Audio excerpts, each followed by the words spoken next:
Hey, there we are. Okay, good morning, everybody, and welcome to Webinar Wednesdays. We are back live here in our Warren, New Jersey studio. You might see a little sunlight actually coming in the windows today, so we apologize if you're getting a little reflection off my bald head. But today it's all about tankless. And in front of me here, we got a 540 X3 with a new X3 technology filter on the bottom. And here we have a cutaway of a 540.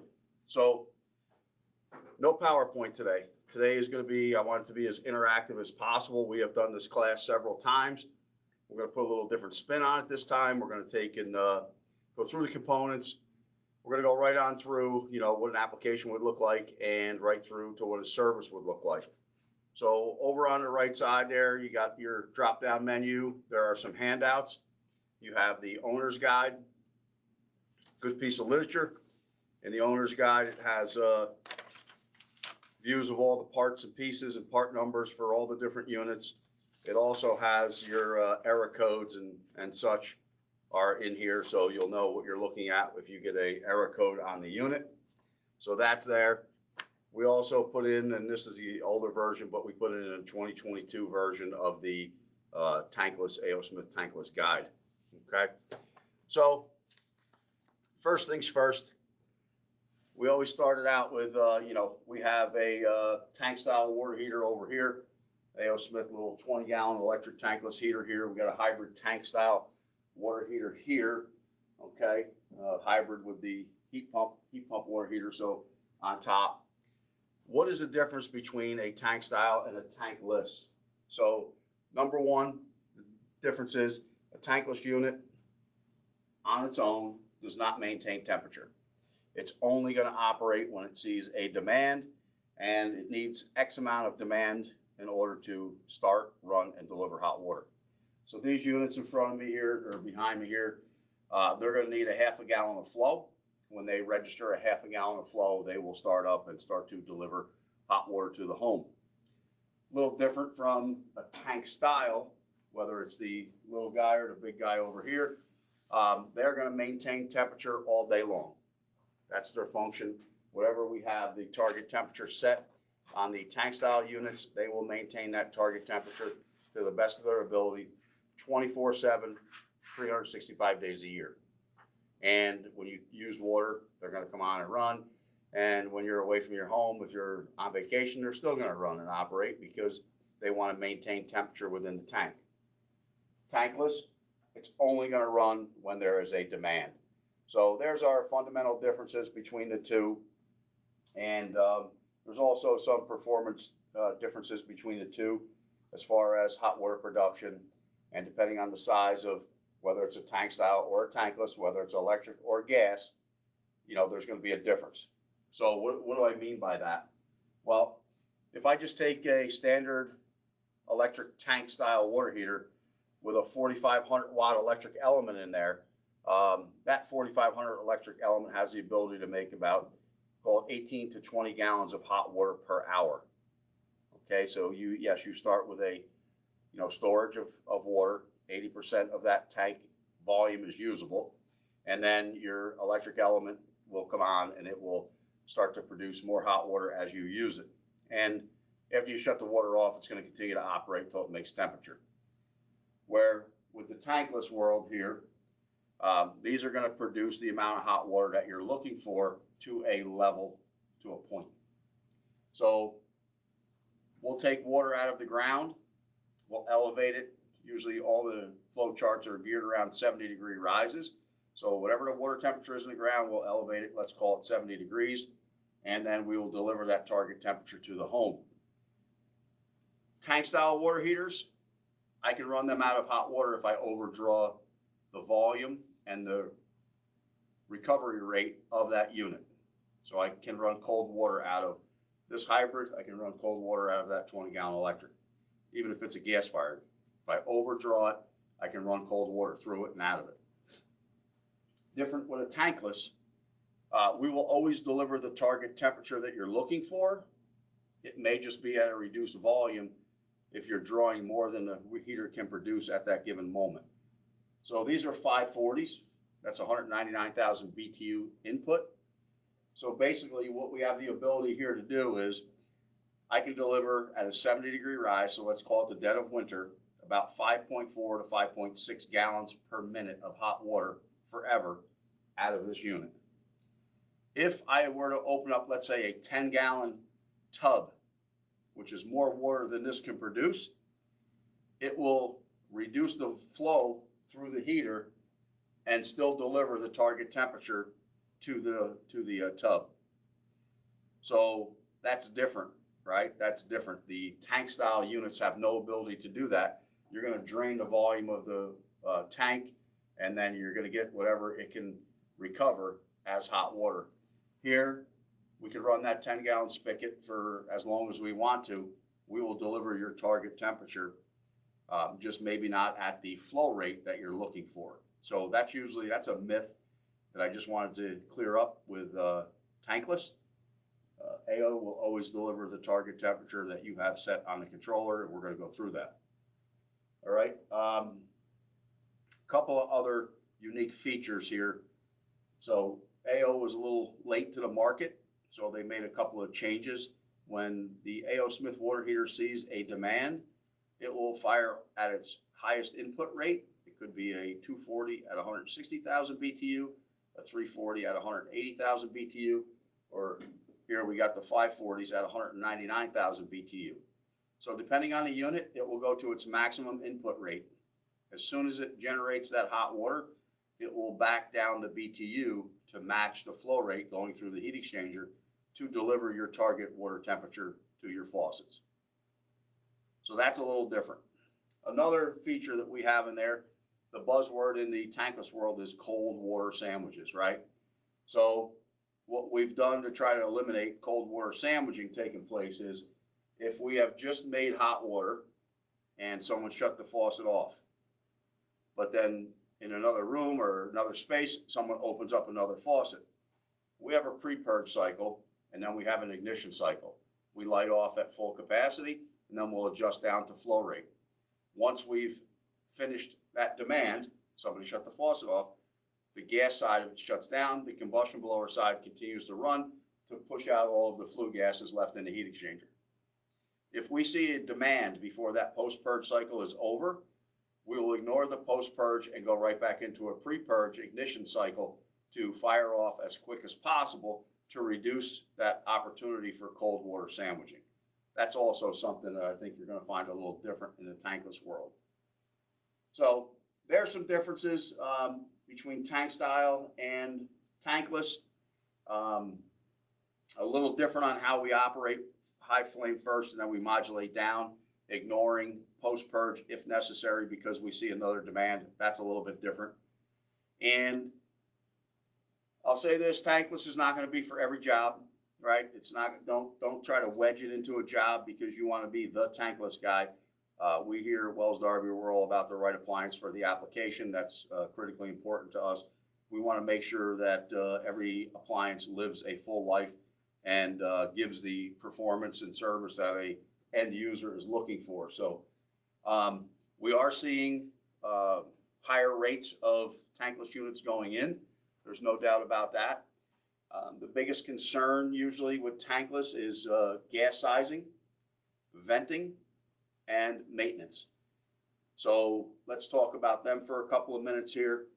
So gas piping, again, 199,000 BTU on this unit, 180,000 BTU on the unit that's just one step under the 340, and 160,000 BTU worth of input for the 240.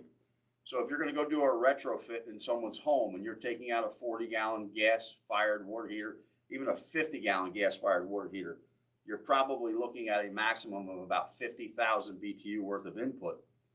So homeowner says, hey, I'd like to put a tankless unit in, and here's the reasons why. Okay, great. We can listen to that, but the very first thing you're going to look at is, how am I going to vent it, and do I have enough gas volume coming to the unit in that gas line? And a lot of times the answer is no. So what does that look like? Well, you have to go around and do a total load calculation on the home. Do they have a gas dryer? Do they have a gas boiler? Do they have a gas furnace? you know, what other gas appliances are in the home, and then you're going to do a total calculation. You want to make sure that the meter outside is large enough first. If the meter is large enough, that's great. Then you can go ahead and step on through and start to figure out what's next. So a lot of times we see you'll have to come off of the meter once you get into the home. You'll run a home run, take track pipe, you'll go from inside the home, run a home run all the way over to the unit to support the 199,000 BTU worth of gas flow that this is going to need for light off, or the 180 or the 160, right? So that addresses the gas side of things. The venting side, a lot of times, you know, matter of fact, I got a call yesterday about someone was replacing a non-condensing unit, tankless unit, and they were going to a condensing unit. So they had B vent already in the space. They asked if they could tie this into B vent, and that's not best practice. We are approved for PVC, CPVC, and we also have polypropylene. This is Centrotherm polypropylene. So this handles higher temperatures. If you're going to run this at any type of higher temperature than 120, it's never a bad idea, especially on, you know, boiler jobs and such. But I just wanted to go through, if you are choosing to go with Centrotherm polypropylene, basically the unit comes with two couplers. There's a screw right here. You would take that out and remove it. Inside, there's a little rubber O-ring in here. You remove the rubber O-ring. The Centrotherm starter piece comes with a rubber O-ring. That rubber O-ring will go down into the groove on the unit.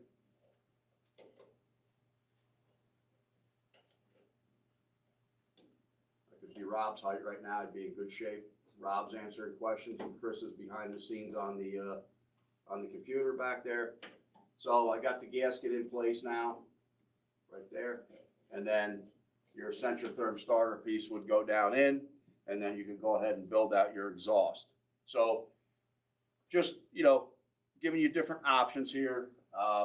This is probably your safest option from a temperature standpoint, but they are approved with PVC, as majority of everyone in the tankless world is.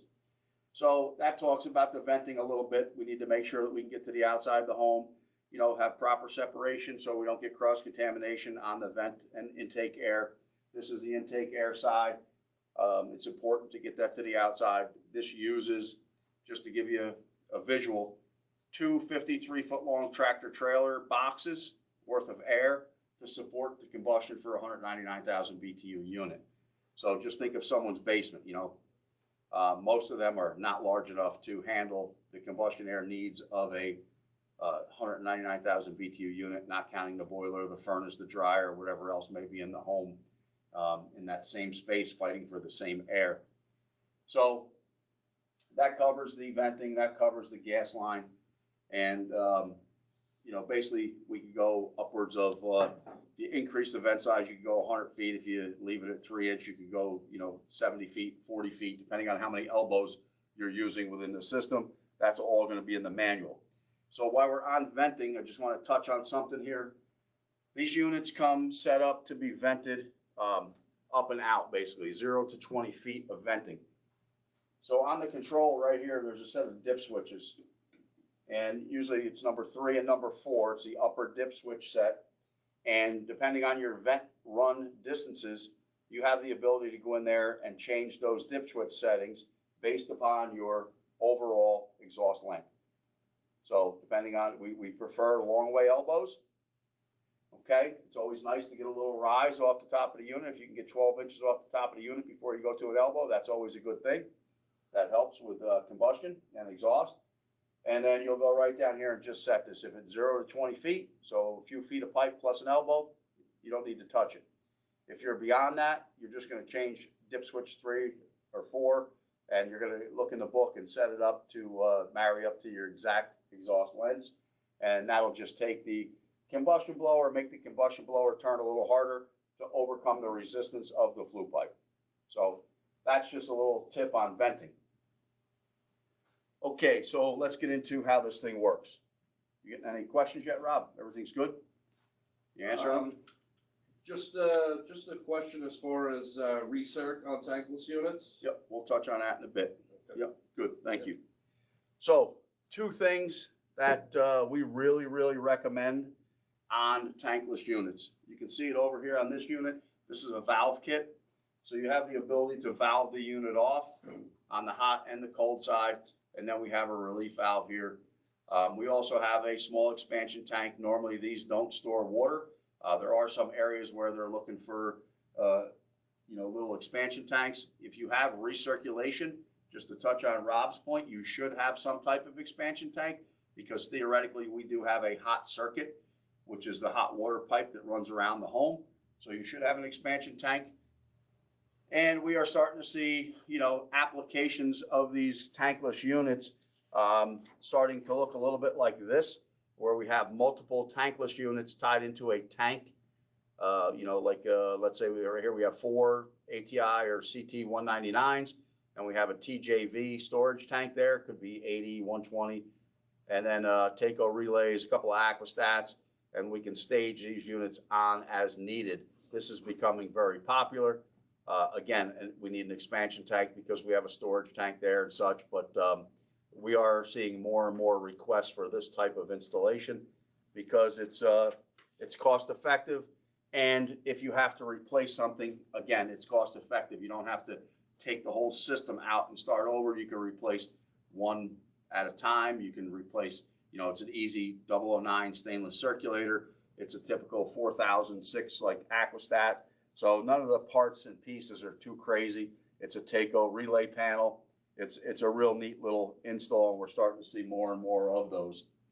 So valve kits are a must. Also, where we cover the New York, New Jersey area, we deal with hard water. So this is called a product preserver. You'll see it in 2 different versions. One will say A.O. Smith on it, one will say product preserver on it. But we strongly recommend this going in on the cold water inlet to just before you tie into the tankless unit. You would install this, and this will give you 2 years of waterside protection to where you do not have to flush out the heat exchangers. And we're going to go through a little bit of that flushing out of the heat exchangers today. So this comes with a bracket. You can mount it on a wall, bolts right down to the top of the container here. So I'll just spin this off so you see what's in it. Okay, got a spin off plastic top, nice rubber gasket down here in the bottom. This keeps the filter centered within the housing. And then in here you got a medium, and what this will do is this is just going to coat the crystals, the hard water crystals, as they come in, and it will pass them through the heat exchanger. So anytime you're making hot water, I like to refer to it as right now, which means it's going to go through that heat exchanger. I'm going to have hot water coming out of the other side with no delay, and I'm going to deliver it to a faucet. Well, I don't want any of those hard minerals and anything to drop out in the heat exchanger. I want to pass them through. This will help that process take place. This will have you give you the ability to push out your maintenance to 2 years. So you would take this cartridge out, clean out any sediment that might be in the bottom of this container, and then put the new cartridge in, put this back on, screw the bottom back onto the top. That's going to be mounted, and you're ready to refill this and fire the unit again. So we strongly recommend them. A lot of our distribution channels have those in inventory. We also have them in inventory for them for backup. So we started on the water heading into the unit. Let's take and step through it. Quick question before we great. get past the product preserver. Someone wants to know if you can use that on a tank style heater as well. Good. Okay, so can you use it on a tank style? You can, but reality is we don't see a lot of benefit on the tank style because we only have so much time that we can hang on to that hard water. So really, as we're passing it through, and we're going to go through the water circuit right now, but the water comes in, goes up through the upper heat exchanger first, comes down through the secondary heat exchanger, and then gets delivered to the home out of the bottom. So we have enough,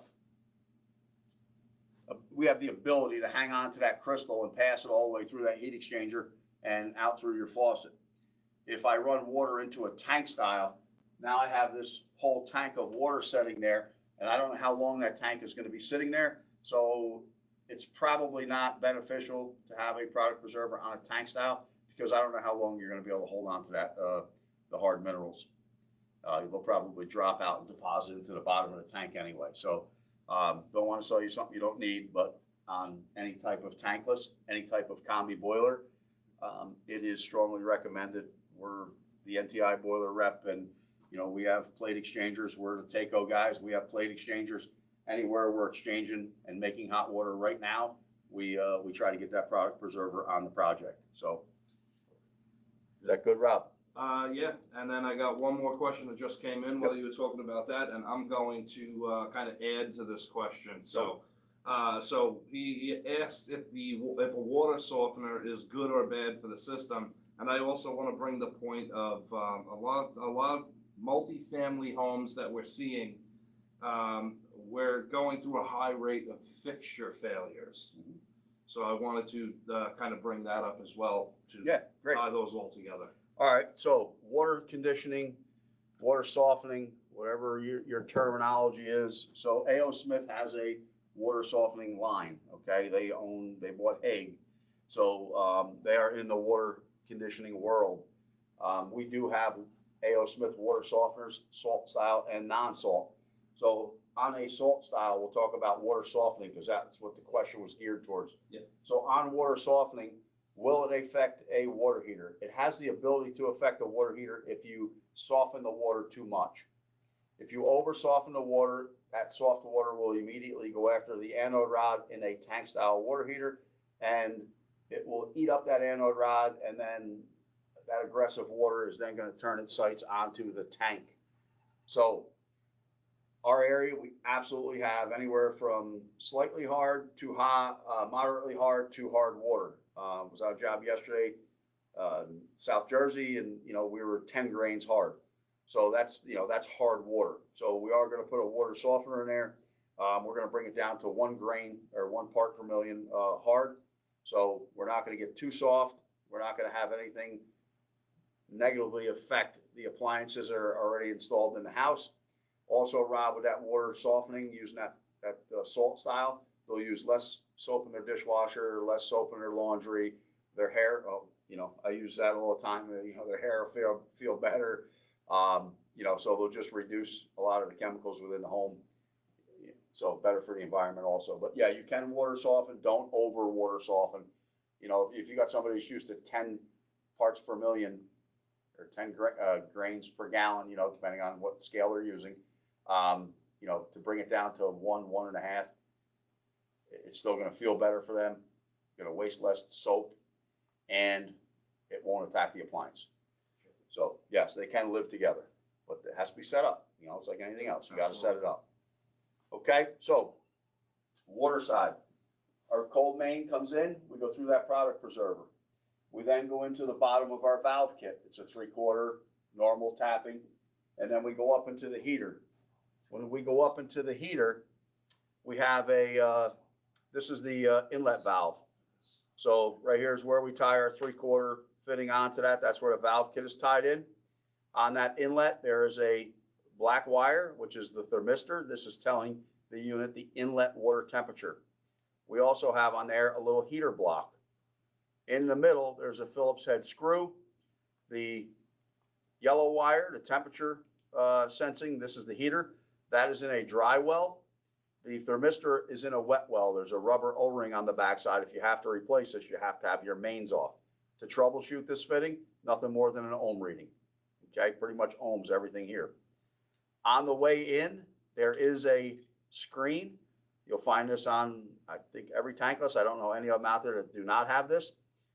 So there'll be a little screen there. This is where we will catch debris coming in. That's why the product preserver is also very helpful. This is a pretty small screen. So if we can get the sediment out, let it settle into that product preserver before it gets to the screen, it won't slow down our water flow or anything else within the unit. So that is the cold water inlet. The water comes in right behind that control right there. There's a flow valve. This is the flow valve. And I don't know if you can hear that or not, but we'll do a test here. We'll show you where this lives and how to test it. There's basically an impeller in here. And what happens is when the water starts to flow through the unit, that impeller rotates. That is displayed. We can display that volume here. I'll turn this baby off before we'll let it catch back up. So that can be displayed on the screen. So we get to that half gallon of flow, the unit will fire, and then we can monitor the flow rate that's going through the unit at any given moment right on the front screen. So very easy to do, very easy to test, and we'll go through that shortly. From there, the water is behind this controller. It comes up and it goes up to through these two pipes up and down, goes up into the secondary heat exchanger. This is the main going into the secondary heat exchanger. This is what the secondary heat exchanger looks like. Okay, that's right there. Our main would come in here. The water would run through the center of these tubes, go to this bulkhead, turn around, and come back out of here. The whole time that's going on, the flue gases are coming from underneath. They're going all in between these little round tubes. And at that point, we are taking the flue gases and we are collapsing the flue gases. We're changing state of the flue gases at that point. So we're changing them from, being a vapor, and we're condensing here. So we'll change some of those back to a liquid. The condensate will come into this little, this is 3/16 L stainless. It'll come into here. This is the condensate drain right here. And out of the unit, this is what the condensate drain looks like. Okay, it's wrapped in the unit exactly like that. And that's where our condensate will go. It'll come out right here on the bottom of the unit.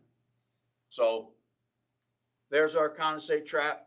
These are condensing. We talked about that earlier. So that's where the condensing takes place. So this is all 3/16 L stainless steel for that reason. So after we go through that secondary heat exchanger, I know the water goes there first, and we call it a secondary heat exchanger, but our primary heat exchanger is down here. So the water comes out of this pipe, it wraps around the heat exchanger, and then starts to flow through the commercial grade copper heat exchanger here.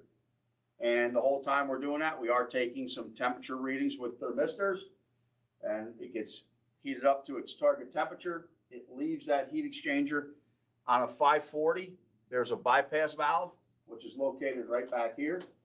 On the 240 and 340, it is not there, so you won't see the bypass valve. What this does is, because the 540 is a pretty high input, 199,000 BTU, a lot of times we'll overshoot target a little bit, so this will mix down the target temperature a little bit so that we deliver, coming out of our hot water tapping, this thermistor right here is what we're targeting with the control. Okay, and again, same thing as we had on the inlet. Here's a thermistor, that's our target temperature leaving. Here's that block heater. Again, this is a wet well, this is a dry well. One Phillips head screw right between them to remove both. So if you're removing them, you have to shut your mains off. So we just went through and talked about some different temperatures. So I just hit the information button. It tells me my inlet water temperature is 69 degrees. That inlet water temperature reading is coming from this thermistor right here. We're then going through the heater. We know its target temperature, and whatever we have the target temperature set at is going to be what we target right here, exiting the unit through this thermistor. Right now it's telling me it's 71. That's because we're not hooked up to water. The unit's not running. We're just in our training room here. The next line down will give me the gallons per minute, the flow rate that's taking place within that unit at that moment. Okay, so a lot of information you can get right out of the controller without really taking any tools out of your toolbox. Just to kind of identify a few things here, the yellow wires. Here's all these yellow wires. Okay, these are all block heaters, and they are activated when the unit gets down in that 36-degree range. So right here on your fresh air inlet is a sensor. This fresh air inlet sensor tells those block heaters when to energize. So again, if I am sitting in the basement, that's where this heater lives most of the time, and it's middle of February and it's a windy, cold day outside, I may see 36 degrees here. this unit's not running, it's not maintaining temperature. So those block heaters will come on, they're in strategic places to make sure that the unit won't freeze. And even on the condensate drain, the trap has a heater in there, so we can't have ice form in the condensate trap. So we get that condensate flowing throughout the cycle. Any blue wire that you see here, right here is a manual limit manual limit reset. So if we over temp, this will pop out. That's usually an indicator to you that either the water side or the combustion side has gotten dirty and needs to be flushed out. So that's a telltale sign, and that usually means it's gotten pretty bad. Okay, so how do we know when this gets bad? You know, what do we do? How do we look at it? Here's a recommendation that we give to all of our contractors that work directly with us on, you know, maybe their first 1 or 2 tankless jobs, because it's a little bit different and they have some questions sometimes. What we recommend is day 1 of install. Here's the cover on the front of a unit. Here's the controller. Here's the controller with no cover on there, right? We like to go to a large draw, like let's say first floor tub. I wrote on the back of this one. Okay, this was on a job. So first floor tub. So you'll go there, you just did your install, you're going to turn that tub wide open. That's usually a big draw. When I turn that tub wide open, I'm going to go to my flow rate. And on this job, the flow rate was 4.8 gallons per minute. And that was on 4/7 of 18 when we did this job. Okay. And we have parts and pieces from a lot of different heaters, but this one we took off of that job. So what that tells me is I know my flow rate day 1. If I go back there, because I have a product preserver on there, we recommend every 2 years to service that. I'm going to go back, I'm going to change out the product preserver, I'm going to clean everything up in the product preserver, put my new cartridge in there, tighten it back up, and I'm going to be ready to fire this up again. I'm going to bleed the air out before I start it, and I'm going to be ready to go. When I finish that, I'm going to look at the backside of this controller, and I'm going to run the same exact test. And if I'm still at 4.8, I know I'm good. I don't have to do anything. But let's say I drop off, call it a half a gallon. If I'm down to 4.2, if I'm down to 4.2 gallons per minute, that tells me I've lost a half a gallon of flow. More than likely, it's telling me that my heat exchanger has gotten dirty. And even though I have a product preserver, I may still have to flush that heat exchanger. So that is a tool for you to understand what's going on within that system. Maybe the homeowner was complaining of insufficient hot water. Again, run that test. This becomes a tool. And really, you're not taking anything apart. This control is extremely easy to move. You would write directly on the back of that controller what the numbers are, and if you're real proud of what you do, put your initials next to it.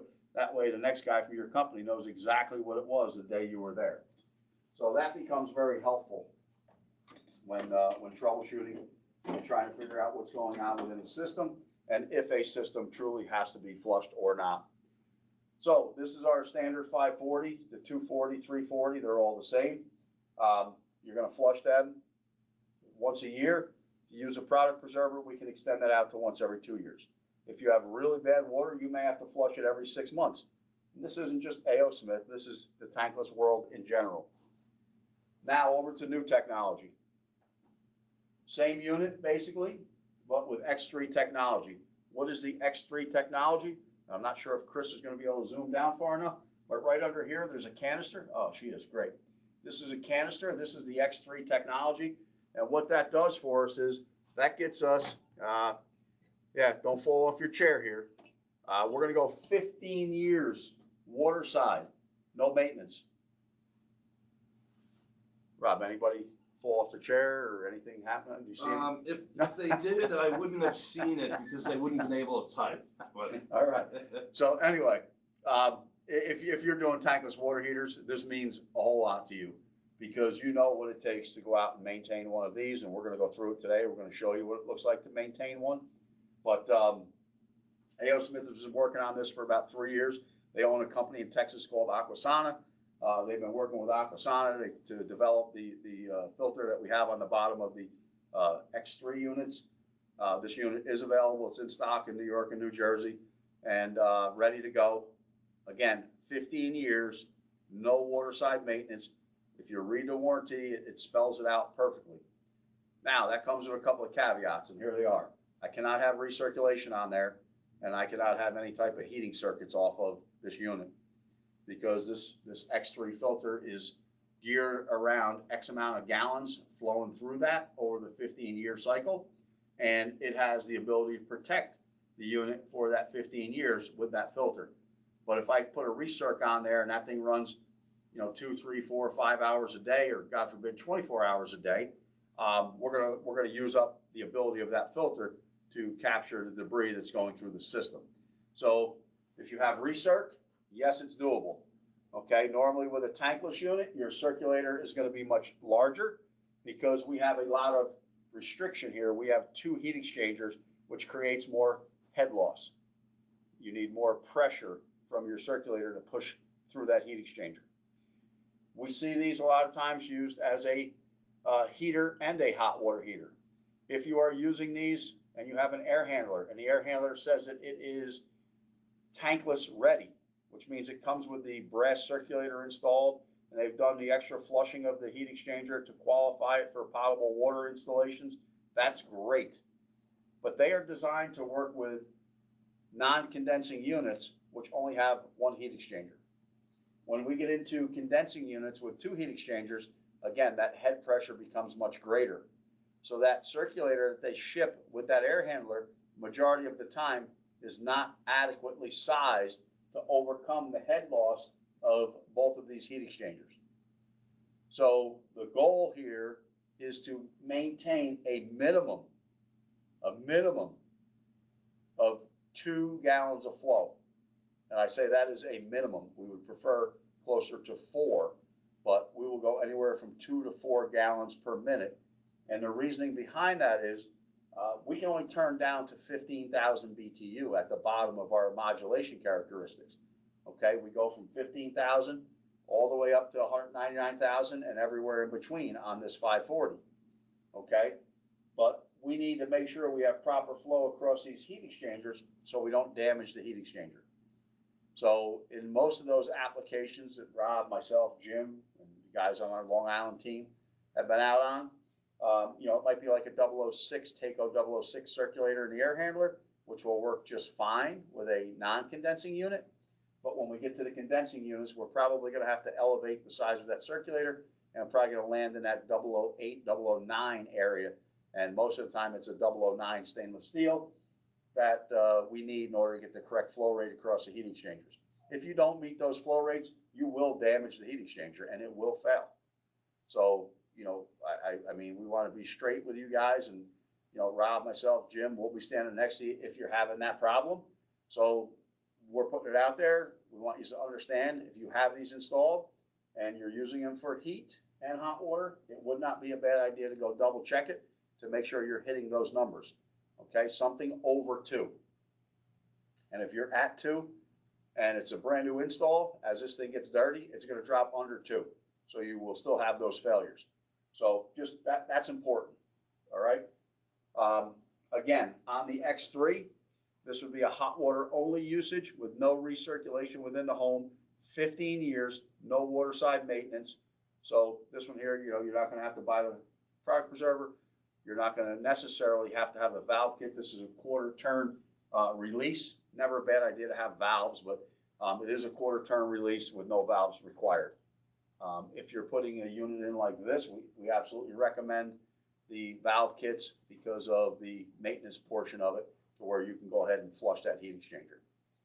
How are we looking there, Rob? You got questions? So on the X3, is that filter a replacement type? So if they want to replace it, say after 8 years, can they do so? They can, yeah. It's just a quarter turn spin off. This is the new manual for the X3 units. So there'll be a 240, a 340, and a 540. There'll be an indoor and an outdoor unit. You can see them both here on the cover. Yeah, the backwards are right there. This is the indoor version. This is the X3. This comes laid horizontally. You have to actually install that. So once you get it on the wall, you'll just push it up in there and give it a quarter turn. No different than a lot of filter cartridges that you deal with, on the water treatment side of the business. In here, it'll go through it, it'll break it down, it'll tell you everything about it, your venting. It's a typical manual. It's going to go through and give you all the same stuff that we give you on the 540s. But there is a separate part number in there for the filter cartridge if you would like to replace it, 50% through its life. That's your call. You can do it, but if you read the warranty, and I'm very surprised with the warranty the way it's written, but it does say you are covered for that full 15 years. The other unique feature we have with these 540s is they come with a little cable.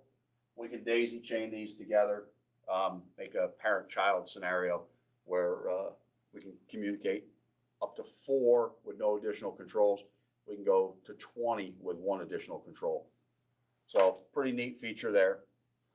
And again, we are seeing more and more with tankless hooked to some type of storage tank.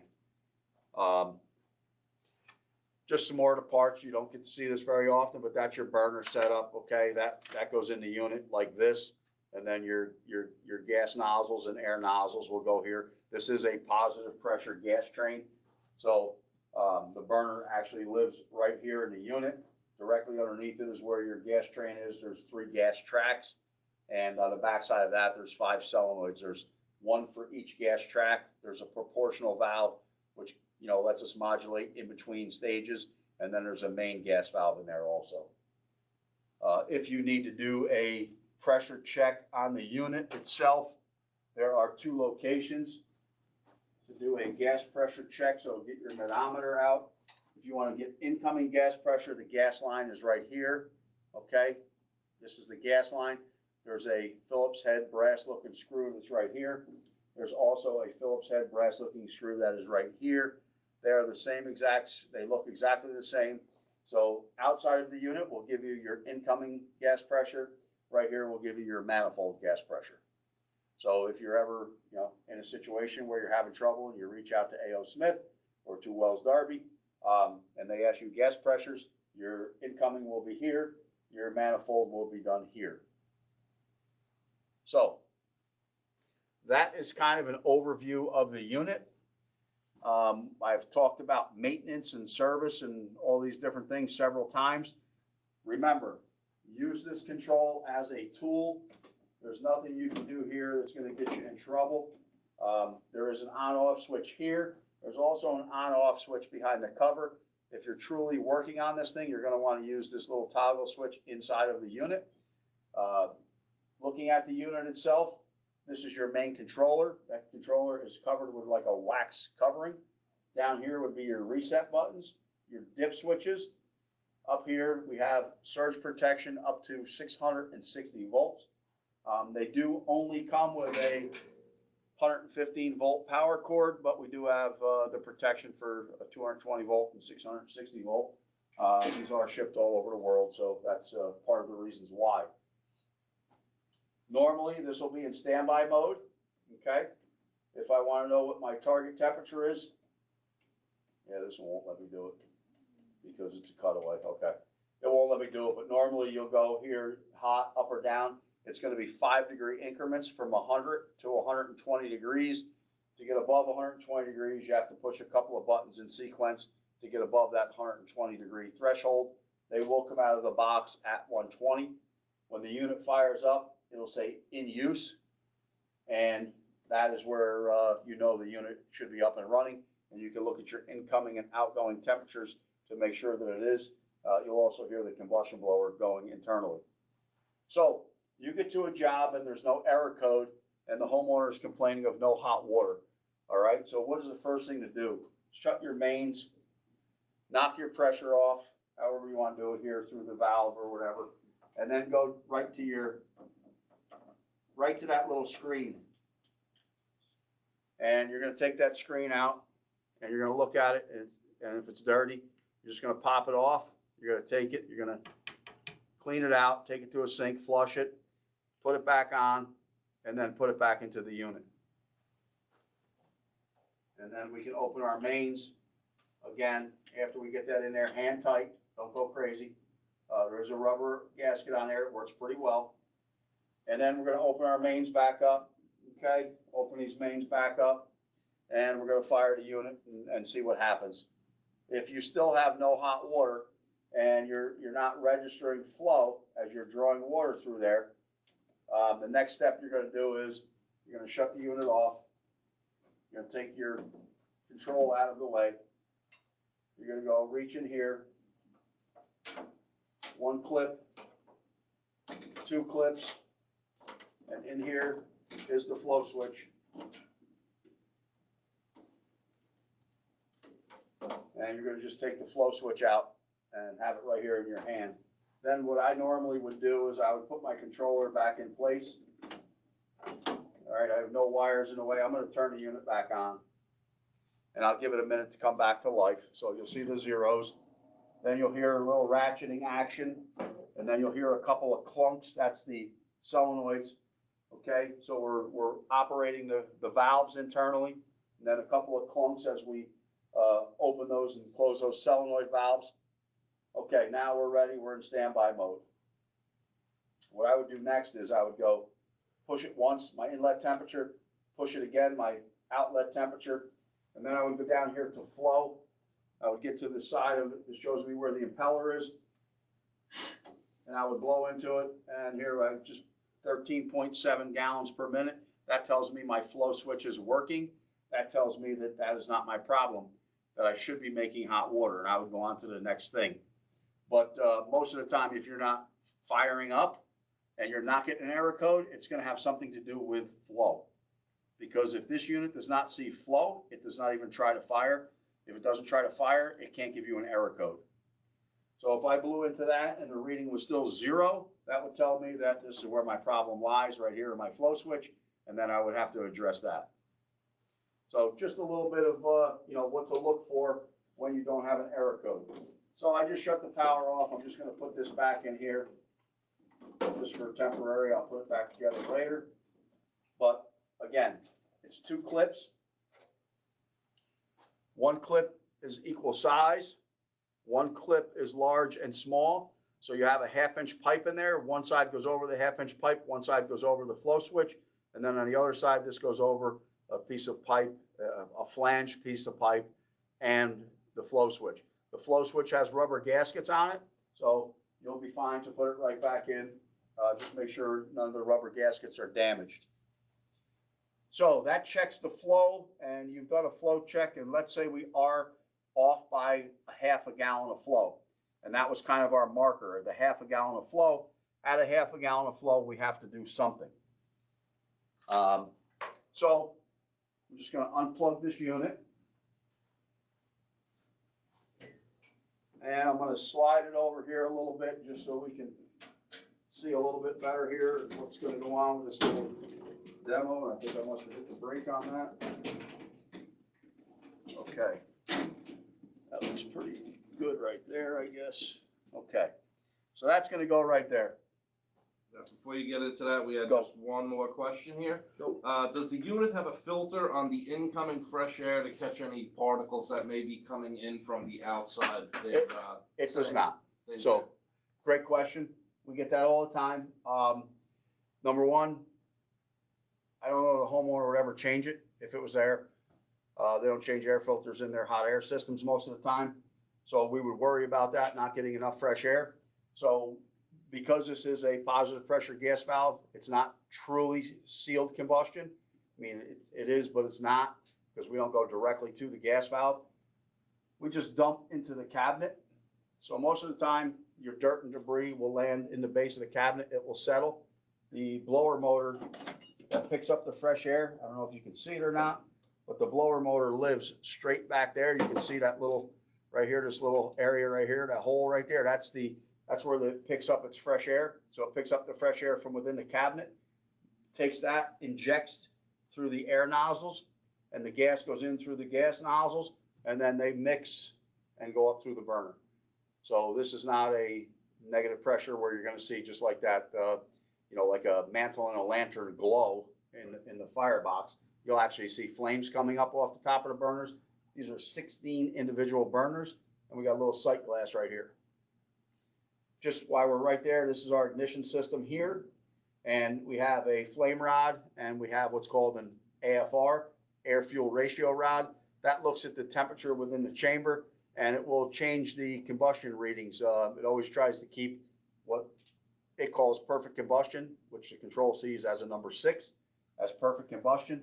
But that's what it'll do on its own. It will pulse that on its own. But no, we do not have a filter on the fresh air inlet for debris. But it is a good question. We get asked that all the time. Okay, so you have gone to this job site, homeowners complaining about insufficient hot water. You run the test based upon the information that the installer put on the back of this control. You know and you understand that this thing needs to be flushed out. Okay, great. Now what, right? So there's a bunch of chemicals out there. You always want to use a light acidic chemical. I'm a user of just vinegar, 5% vinegar. I'm just comfortable with it. I know that it won't really hurt anyone. I'll flush it out when I'm done, but that's kind of what I'll do. So what do I need to flush this out? Number one, I'm going to need some type of shutoff, and I'm going to need some type of way to tie in after that shutoff. So that's why these valve kits are so important. I can shut this valve, this main for the cold water coming in. I just shut that valve. I'm going to shut the main for my hot water exiting the unit. So now I've isolated this unit from the home. They still have cold water running throughout the home. I have isolated their hot water, but now I am ready to do a flush. So I'm not supporting any brand here. This is my pump. It is what it is. Okay, I will need 3 double-ended hoses.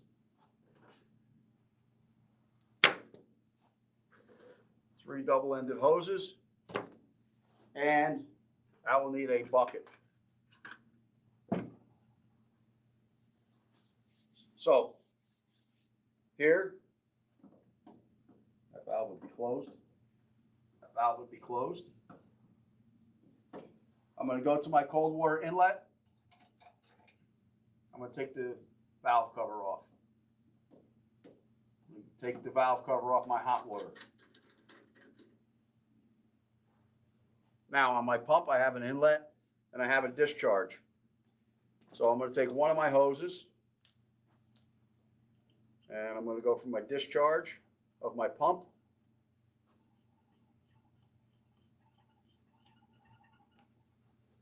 That's going to go to the inlet on my cold water.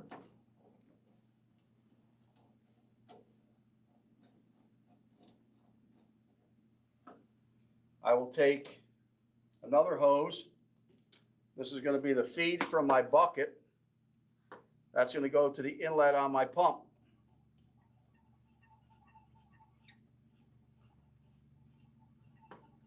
Okay, so now I have water that will leave the bucket. It will come through this hose into my pump, out of my pump, into my cold water supply, just like I was using water within the home. The unit obviously is off. I'm going to flow the water through the heat exchanger. I'm going to come back out of my hot water tapping. And I'm going to send that water back into the bucket.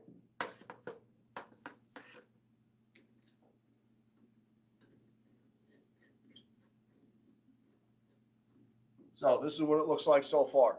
Now, one key here. If this is a 540, only the 540 or the CT199, I want to elevate the target temperature to 140 degrees before I get ready to do my flush.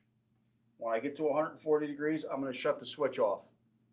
The reason I'm doing that, that has the bypass valve. I want to drive that bypass valve open so I can get flow to the primary and secondary heat exchanger with no blockage. The 340s and 240s, you don't have a bypass valve, you do not have to do that. So let's run through this again. I have a bucket. That bucket is going to be where I store my water, and that's where I'm going to add my chemical. For me, it's 5% vinegar. I have a pump. The pump is going to draw the water out of the bucket. It's going to pull it into the pump. It's going to pressurize it. It's going to send it out of the pump into the cold water inlet. It's going to flow through the secondary heat exchanger, the primary heat exchanger. It's going to come back out, and it's going to go back into the bucket. Okay? I have it hooked up. What would I do next? Well, what I do next is I open up my cold, and then I take my main, and I open up my main a little bit. And why am I doing that? This pump needs to be primed. So I'm going to send cold water, instead of going through the unit, I'm going to send it out of this hose into the discharge portion of my pump. I will fill my pump. I will send the water through the pump into the bucket. And I'm going to put about 4 inches or so of water into my bucket. And as soon as I achieve that 4 to 5 inches of water in my 5-gallon bucket, I'm going to shut my main back off. I have now primed my pump. I now have enough water in the bucket to where I'm not going to drain it. And I'm ready to start this. My next thing I'm going to do is I'm going to go to my hot water, and I'm going to take and open my hot water valve. So when I turn the pump on, the water is going to go through the unit, out of the hot water valve into the bucket. So I'm ready to go. Boom, I would turn on my pump. My pump will come on. I need to make sure my pump has the ability to overcome the head loss of both of these heat exchangers, because again, the more I flow water through there, the higher the head drop is. So that's why I have, this size pump here, and I want to move water across there at least 2 to 3 gallons per minute, right? No different than if we had real water going through there. That's our target. So I'm going to go in. Water's going in right now. It's going up through here into this.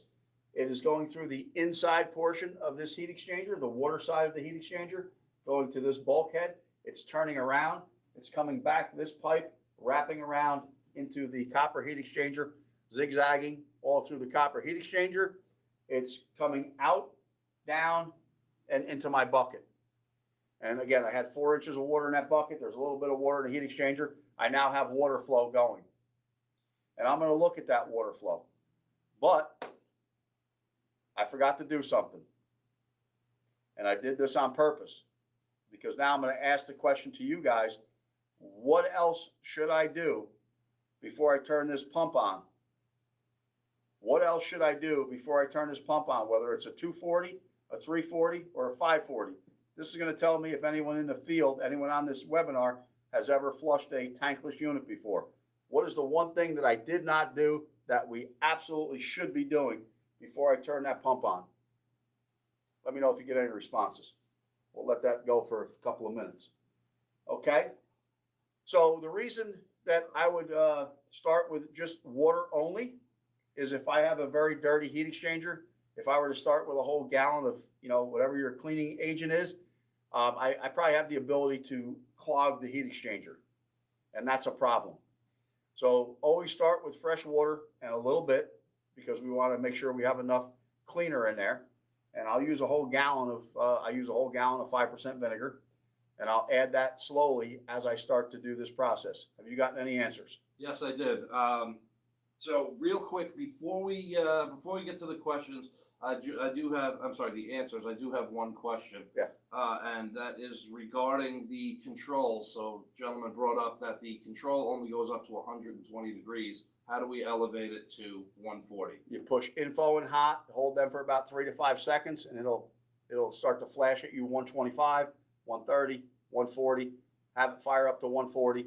After you fire it up to 140, shut it off. When you restart the unit, make sure you drop it back to that 120. Okay. And then that'll be the ceiling again. Once you go below 120, that control will knock you back out of it, and it'll give you the 100 to 120 degree range again. Perfect. All right, what'd you get for an answer? All right, so we had a couple answers before we got to the one we were looking for. We had shut off the gas, turn off the power, shut off the hot water side, and then pull the strainer. There we go, right there. That's what we're looking for. Pull the strainer. Excellent. So I did not do that, and this is kind of like a running thing. We like to see who's engaged and who's not. So I would have my mains off right now. Obviously, power is off. Gas can be off or not, doesn't matter. But my goal is I want no restriction. And as I start to clean this heat exchanger, I don't want this to be a roadblock, the screen to be a roadblock. So I'm just going to remove the screen and I'm going to put this back in. And now truly I can start my flush the right way. Okay, so excellent. Whoever answered that, thank you. Appreciate it. So now we're ready. 4 inches of water in a bucket. I flush that out through my main. 4 inches of water in a bucket. My hot is open, my cold is open, my screen is removed. Turn the pump on, water flowing through. Okay, here's my hot water outlet coming back to the bucket. I have a good flow there. So now what I'm going to do is I'm going to take and open up my vinegar, and I'm going to slowly start to add my vinegar to that water, and I'm going to watch what happens to the water. Okay, it'll probably start to turn a little bit greenish, a little aqua color as it starts to clean the heat exchanger. I might get some particles coming out, attaching themselves to the side of the bucket. You know, I'm cleaning this thing. I want to know what's going on. So I'm running it 1 or 2 minutes. Everything looks good. I'm going to continue to add my cleaning agent. Again, whatever it may be, a light acidic cleaner. I'm going to eventually pour that whole bucket of vinegar in there. Gallon of vinegar is in my bucket, plus the 4 inches of water, and it's flowing. And I'm going to let that go for about 10 to 15 minutes. And I'm looking at my bucket the whole time. If my bucket is still good, I'm not worried about it. If my bucket gets really dirty, really bad, who knows? I may have to change out that bucket and start with another gallon of vinegar. But I'll let it go for 15 minutes like this. Then what I'm going to do is I'm going to shut off my pump. I'm going to shut off my cold and my hot on my 2 tappings going into the heat exchanger. I'm going to undo both of those hoses. I'm going to bring the hose that was on the cold water main over to the hot water main. And I'm going to bring what was my hot water discharge into my bucket over to my cold. Okay? Then I'm going to reopen the valves. And then I'm going to turn my pump back on. So I flushed the heat exchanger this way. And now I'm reversing the flow through the heat exchanger to make sure if there was anything attached, the way that the water flows, I now have the opportunity to flow the water backwards and flake off anything that might be in there. And I'm going to run it this way for about 15 minutes. And I do 15-15 because I know that the pump I have gives me a really good flow rate. I can see it coming out of the hose, you know, when I'm flushing one of these units. So I'm going to run that for 15 minutes. So then we're all done. Shut this off. I'm going to close my cold, close my hot, do what I need to do with my buckets. I'm going to take my cold water now that's discharging into my bucket, and I'm going to get that hose out of the way. I don't need that anymore. I'm going to take one of my hoses. I could have used that one. I could use any one of these hoses. Just trying to eliminate as many as possible. I'll leave one here. I'm going to take this off of the hot. And I'm just going to get the pump out of the way just to try to make this, you know, so you can see a little bit better. And now I'm going to take a hose. I'm going to hook it to my hot. I'm going to put it into a bucket. I went and dumped my vinegar already. I'm going to close up my cold because I'm done with that. And now what I'm going to do is I'm going to open up my cold water main, and I'm going to flush water through this heat exchanger out of my hot water tapping into my bucket. And I'll fill that bucket up. I'll shut it off. I'll do that again. I'll probably take 2 to 3 additional buckets of water out of the heat exchangers and dump them out. Then when I'm all done, I'm going to shut this down. I'm going to shut down my hot water, you know, shut it, valve after I flushed it. I got to go back up here to my screen location. I'm going to take that out. So this happens sometimes. This came out without the O-ring. That's not uncommon. When the screen is not attached to it, that'll happen sometimes.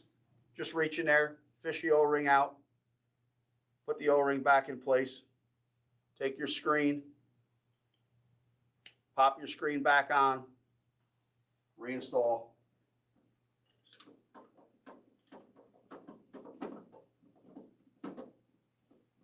Disconnect your hose, get your hose, your bucket out of the way so you can see. I'm going to close off my hot water again because I'm done with that connection point. I'm going to close that off. Now I'm going to open my cold water main. I'm going to open my hot water main. On these, it's going to be very difficult for you to see, but right over here, if you look right here, okay, this is a little copper bleeder. After you flush a unit or on a brand new install, it is never a bad idea to go underneath and just open this up. It's a little petcock. You're going to put a bucket underneath it. You're just going to flush that out. That'll help to make sure we have all the air out of the upper heat exchanger. We don't want to dry fire these heat exchangers. So after a flushing, you're going to open that up, clean it out. You're not going to fire the unit yet. You're going to turn on, let's say, that bathtub faucet again. You're going to flush out some more water into the bathtub, shut the bathtub. You'll come back here. You'll turn the unit back on, give it another demand, and the unit should start up and run. Before you leave the house, whatever test you have written on the back side of this controller, you're going to perform that same test, and you're going to write down your new numbers so that everyone knows the heat exchanger has been flushed and your new numbers that you achieved after flushing the heat exchanger are blank. So it was 4.8 on the other one. Let's say we're back to 4.7 or 4.8. We know we have a very clean heat exchanger. We can put this thing back into service. Any questions, Rob? Yes, I actually got a couple of good ones. Fantastic. Good. So the first one is, and I like this one because it gives us the ability to kind of talk about it. The one aspect that we really don't talk about is cleaning the burner assembly. Right. They want to know how difficult it is to remove the burner and clean it because they want to try to do that while doing the flush. Okay. So, how difficult is it? You have to take your gas track out of the way. So there's about 8 screws right around the edge of this gas train. There's one that's down here, right down here on the bottom. You got to get in there. It's a nice small one. You're going to get in there. You're going to loosen that one. And then what's going to happen is, obviously your gas main has to be off. You're going to take all those 8 screws out, move the wires out of your way, pull out on the top of this gas assembly and lift up, and that will come out. You can put that off to the side. There is a couple of rings there, O-rings there. You need to make sure that they stay home. They're in place when you're ready to slide it back in. Then right up here, we have a few screws to take out the burner. This burner is in there like on a shelf. So the burner will pull out. And this is what the burner will look like when you pull it out of that shelf. Now you can see here on the back side, you want to be prepared because there is a gasket here. Okay. In addition to the gasket, this is a glass window. Well, let me lift this up so you can see better. This is a glass window right here. Okay. This is for your igniter and AFR. This is for your igniter and flame sensing rod. This is for your igniter. There's 3 Phillips head screws. 1, 2, 3. Here, here, and here. There's a gasket that goes on here. That gasket will usually disintegrate or tear a little bit when you take it off. That needs to be sealed. 1, 2, 3, 4, 5 screws. The other one's right here, sorry. That is what you need to remove to get this burner out. And the bottom 2 down here, once you'll see them inside, they'll come out. You'll be able to get to this burner. You can blow this burner out with air. One key area to make sure you get clean, all of these holes around the outside edge here, you want to make sure that all those holes are wiped clean. That's where some of our air gets injected underneath this tray, and that air goes up through to mix with the burner. So that's important that we have airflow across this whole burner. So we want to make sure that they're clean. Replace the gaskets, make sure you slide it in properly when you put it back together. One key thing here, Rob will tell you this, Jim will tell you this, these screws are sensitive. You're gonna put these in with a hand screwdriver. You're not gonna go get your, 9,000 horsepower Milwaukee impact or drill or anything along them lines. These are all gonna be done by hand. They're not real deep screws. They have the ability to strip out extremely easy. So take your time, put them in properly. Make sure the blue wire does not get affected. Make sure all of your grounds are put back on. All right, here's one here. This wire, all it does is holds wires in position. So take a photo of this before you start to take it apart and make sure it looks exactly like it did when you're, before you took it apart, when you're done. Okay, here's a ground screw. Here's a ground screw. All right, they're important to this unit. Right here's your igniter. So when you put that in, make sure you hook your igniter back up. That's your violet wire going down. This has to come out. Doesn't do anything except hold this power cord coming into the unit. All right, here's another ground. So take a photo of that. Realistically, first time ever doing a burner cleaning, you're probably a solid hour. That would be my guess for the first time ever doing it. The more you do it, the better you're going to get at it. But realistically, you're 8, 9, 10, 12, about 15, 16 screws you're going to be taking out to pull the burner and the gas train. So yeah, great question. Hopefully that's not needed every time you do a waterside flush. If you do that every time you do a waterside flush, I would almost guarantee you at some point you're going to strip a screw. Right. Sure. So, yeah, and you can also observe the flame through the sight glass, and as long as it's showing a solid blue flame, there really should be no reason to go ahead and do that. And also, if you are going to be pulling that I'm sorry, not the heat exchanger, the burner assembly out, have all the gaskets. Have to have the gaskets. Replace. Have to have the gaskets. Telltale sign the burner's dirty, guys. Just look inside the jacket. It's going to tell you a lot of information. Cross contamination, right? If your igniter, flame rod, and AFR have any orange discoloration on there, that's usually a sign of cross contamination. So what do? Look into the jacket. If you see water tracks dripping down the inside of the sheet metal of the jacket, that's probably from cross contamination.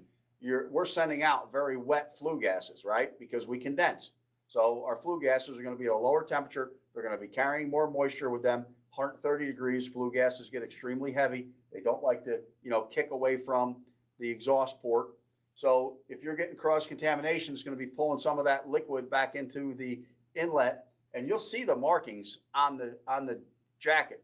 If you see rust spots at the bottom of the jacket behind the controller, that's usually a sign that you're getting acidic condensation back into the unit, right? Because we're cross contaminating. So look at what you see inside of here. If this is real low to the ground, and every time the landscaper goes by, he's blowing all the grass and dirt and debris into the unit. Elevate it, right? Get it above to where he's not going to affect how this thing runs. So that's just best practice. Let this thing tell you the story of how it's living in its conditions. What else you got? All right. Most common part to carry on your truck for a no hot water call. So I'll throw this out there. Tankless world in general here. Number one failed part usually is a primary heat exchanger. And that's water side. No maintenance on the water side. Reality is Rob works on these every day. I've been working on these since I've been here for 10 years. Realistically, we know at some point a flame rod, an igniter is going to fail. I haven't really replaced them yet. I have had a couple of gas trains that failed. I had a solenoid fail. I will not change the solenoid valve on this gas train. I'll change out the whole thing. We've had a couple that have been over pressurized.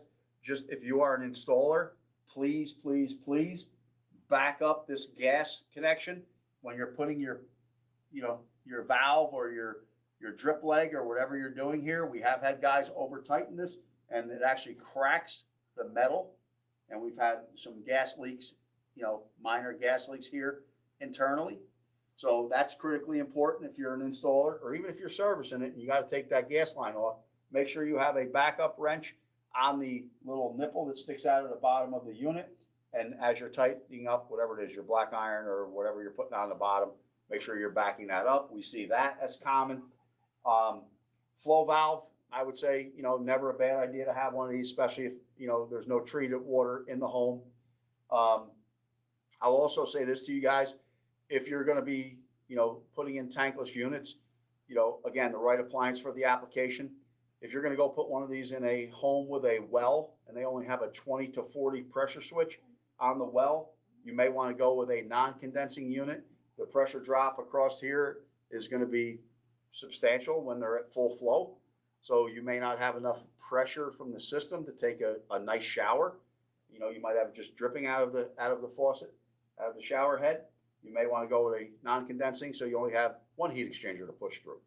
And I would absolutely address the water conditions on that. But the biggest thing that hurts the tankless world is hard water. What else you got? As far as tankless units concerned, good. We did have a couple questions about the hybrid heat pump water heater. They want to know about that. And I just wanted to say we do have a training coming up on that. April 13th, I believe. Yep. Rob's going to do actually that unit right there. Rob's going to give you the overview of that unit. We just wanted it in here. Everybody's going energy efficient, right? We're talking electrification, everything that's going on. So Rob will run through that heat pump water heater and give you all the options, advantages, and why they make sense in some applications. But again, there's no, one screwdriver doesn't fit every screw hole, right? So one appliance does not fit every single application. So there's going to be some characteristics about tankless. There's going to be some characteristics about heat pumps. There's going to be some characteristics about standard tank style that will adhere itself to a certain type application. All right, and we just got another one in. Do you recommend surge protection for the tankless unit, like a ductless system? Okay, so everything's DC. Yeah, we have fuses to protect us here. We normally don't put surge protectors on these units. If you have some crazy, non-electric controlled generator, where you got a mechanical carburetor on there where the thing is rah, rah, rah, in and out, in and out, in and out, may not be a bad idea.